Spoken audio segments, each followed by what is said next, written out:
অঞ্জনা রান্নাঘরে ওয়েলকাম। আজকে করবো নতুন পদ্ধতিতে পটল ভাজা। চলো তোমাদের সঙ্গে শেয়ার করি এরকম করে করলাম। ভালো যদি লাগে লাইক করো, সাবস্ক্রাইব করো, ফলো করো, কমেন্ট করে জানিও এমনি পটল ভাজা খেতে ভালো লাগলো না এটা।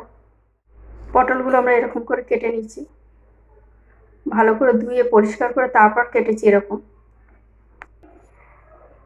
এটা মধ্যে হলুদ দিয়ে নেবো, দিয়ে দেবো অল্প করে নুন।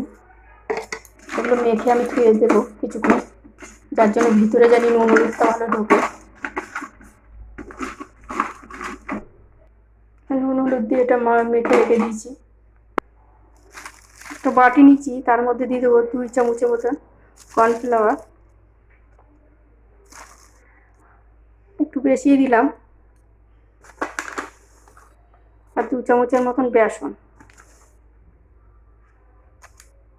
এটার মধ্যে দিয়ে দেবো অল্প একটু গোলমরিচের গুঁড়ো,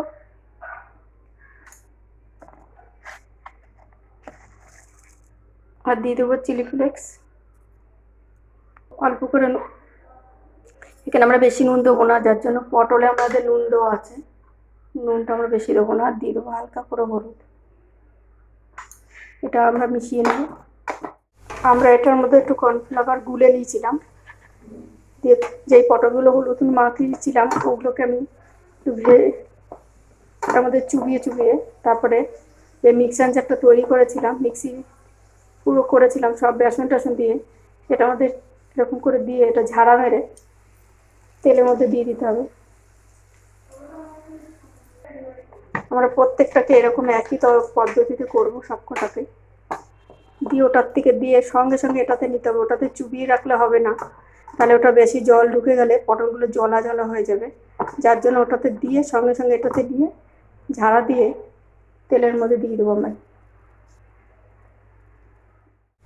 একটা কাঁটা চামচের সাহায্যে উল্টাতে সুবিধা হয়, যার জন্য আমি কাঁটা চামচ নিয়ে নিয়েছি। আপনারা নিলে খুন্তি নিতে পারেন, কিন্তু কাঁটা চামচের সুবিধা হবে। এটা ঝিমিয়াতে করবেন না, তাহলে হচ্ছে একসঙ্গে জড়িয়ে যাবে।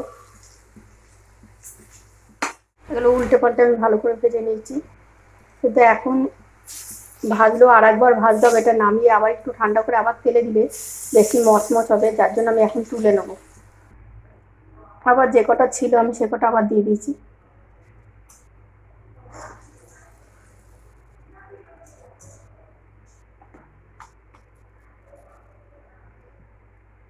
ঠিক আছে, যেই পটলগুলো রেখেছিলাম ওই পটলগুলো আর একবার ভেজে নেবো, তাহলে মচমচে হয়ে যাবে পুরো।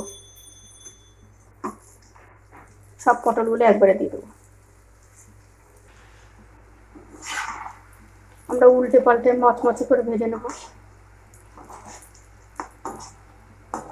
গ্যাসটা বাড়িয়েই ভাজবেন, বাজে ভাজবেন না, তাহলে মচমচে খাস্তা জিনিসটা হবে না। এবার নামিয়ে নেবো আমরা।